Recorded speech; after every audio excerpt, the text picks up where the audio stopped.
Interesting, isn't it? Senator Shelley Moore Capito, Republican from West Virginia, joins me now. You know, Senator, the VP deflects and blames the pandemic again. But you know what? Poll after poll shows a majority of the American people not happy with the direction this country is taking. So is the administration in denial?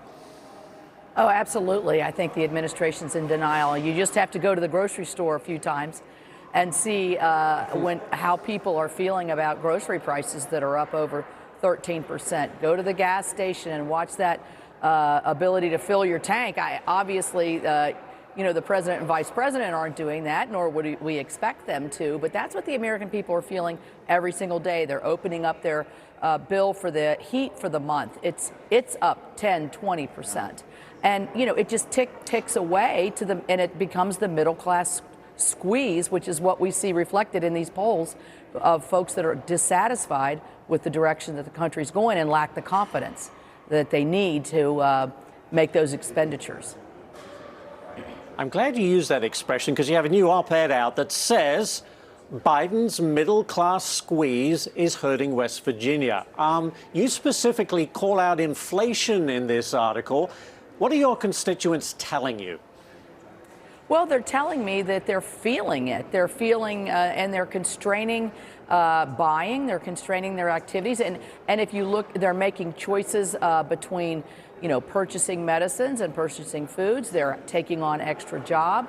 They're staying up late at night, worried about how they're going to meet these obligations. I mean, this is a real strain on many, many families. And I feel like listening to the president's speech and listening to the vice president, that they want to slough it off on a pandemic. And certainly that was a devastating event. But we're living in the here and now. And I don't think that's where they are. Yeah, it's such a tremendous disconnect. And when you listen to that speech from the president, you believe, as to his point, we are strong, the State of the Union is strong. But I speak to people all the time. People come to me and ask questions and say, look, this is tough. Everything is expensive. And this administration just keeps wanting to spending and they're not seeing relief from inflation. And I'm sure you're hearing the same thing. Absolutely. And they're tired of the spending. The regular, constituents that I see every day, they're tired of the spending and they're sort of tired of the denial. You can't convince people that things are really great when they look at the bottom line at the end of the month and see they're either in the red or they're barely making it. And that's what's happening right now. So, we need to unleash our American energy. We need to secure our borders so that we don't have to worry about those issues as a lot of people are worried about. And we need to make sure that we have supply chains moving.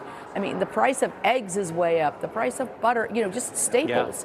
Yeah. And I think that's where people are really, really hurting. Even the price of food, if you go out to eat, has gone up between 8 to 10%. Yeah. So at every turn, there's no relief. You're absolutely right, and I hear about it almost every day. And in fact, I have to pay for it every day when I go to the grocery store. Senator, thank you so much for taking the time out to chat with us this morning. We do appreciate it. My pleasure. Thank you.